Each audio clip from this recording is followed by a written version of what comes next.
নমস্কার বন্ধুরা, কুকিং মিতার পক্ষ থেকে সকলকে স্বাগত। আজকের রেসিপি মালাই সরু চাকলি। খুব সহজভাবে এই মালাই সরু চাকলি বানানো যায়, সেই রেসিপিটা একবার দেখে নেওয়া যাক। চাল ডাল ভেজানোর জন্য নিয়েছি বড় একটা বাটি। আমি এখানে গোবিন্দভোগ চাল নিয়েছি, দিয়ে দেবো 4 কাপ গোবিন্দভোগ চাল।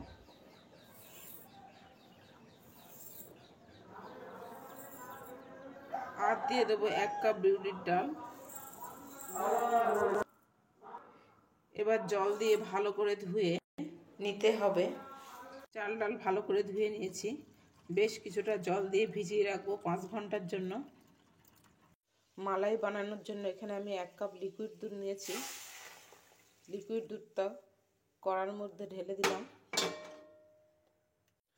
দুধ হালকা গরম হয়ে গেছে, এবার দিয়ে দেবো 1 কাপ গুঁড়ো দুধ।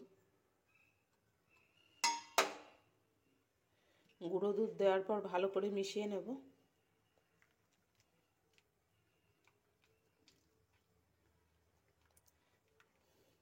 ভালো করে মিশিয়ে নেওয়া হয়ে গেছে। এবার দিয়ে দেবো স্বাদ মতো চিনি।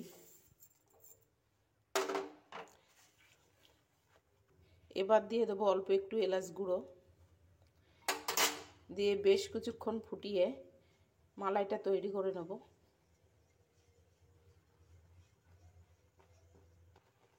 বেশ কিছুক্ষণ ফুটিয়ে মালাইটা তৈরি করে নিয়েছি। এবার গ্যাসটা অফ করে দেব, ঠান্ডা হলে আরেকটু ঘন হয়ে আসবে।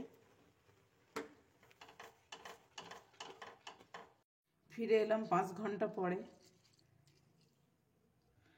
চাল ডাল বেটে নেব। সব চাল ডাল বেটে নেওয়া হয়ে গেছে। এবার দিয়ে দেবো স্বাদ মতো নুন। নুন দেওয়ার পর ভালো করে মিশিয়ে নেব।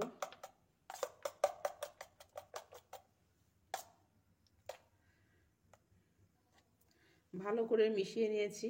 ব্যাটারটা এখন অনেকটাই ঘন, সেই জন্য দিয়ে দেবো উষ্ণ গরম জল। দিয়ে আবারও ভালো করে মিশিয়ে নেব।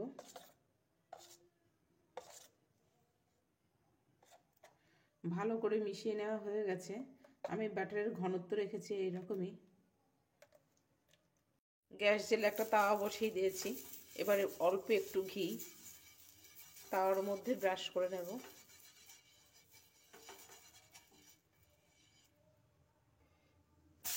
এবার একটু জলের ছিটে দিয়ে নিলাম। আঁচটা লো টু মিডিয়াম করে দিয়ে এবার 2 হাতা ব্যাটার তাওয়ার মধ্যে দিয়ে এইভাবে চারিদিকে ছড়িয়ে নেব।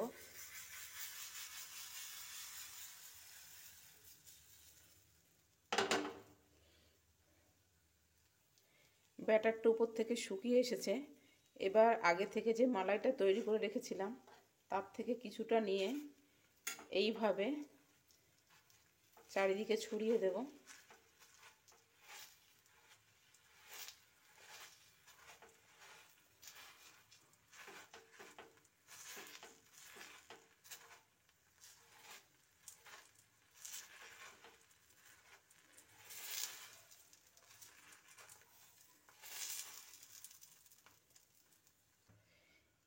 এবার এইভাবে এক সাইড থেকে ভাঁজ করে নিলেই এই সরু চাকলিটা রেডি হয়ে যাবে।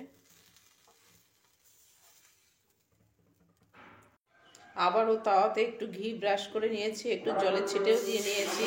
আবারও 2 হাতা ব্যাটার তাওয়ার মধ্যে দিয়ে দিলাম। দিয়ে আবারও এইভাবে চারিদিকে ছড়িয়ে নিলাম।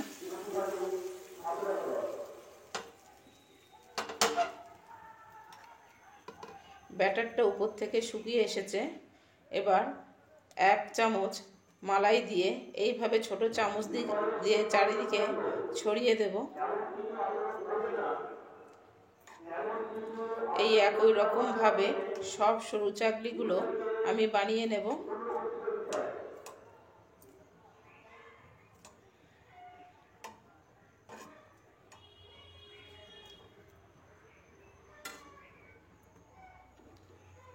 এই সরু চাকলিটাও হয়ে গেছে। এইভাবে ভাঁজ করে অন্য একটা পাত্রের মধ্যে নামিয়ে নেব। আজকের রেসিপি যদি ভালো লাগে তাহলে আমার চ্যানেলটি সাবস্ক্রাইব করে নেওয়ার অনুরোধ রইল। আজকের মতো এই পর্যন্ত। ফিরে আসব নতুন কোনো রেসিপি নিয়ে।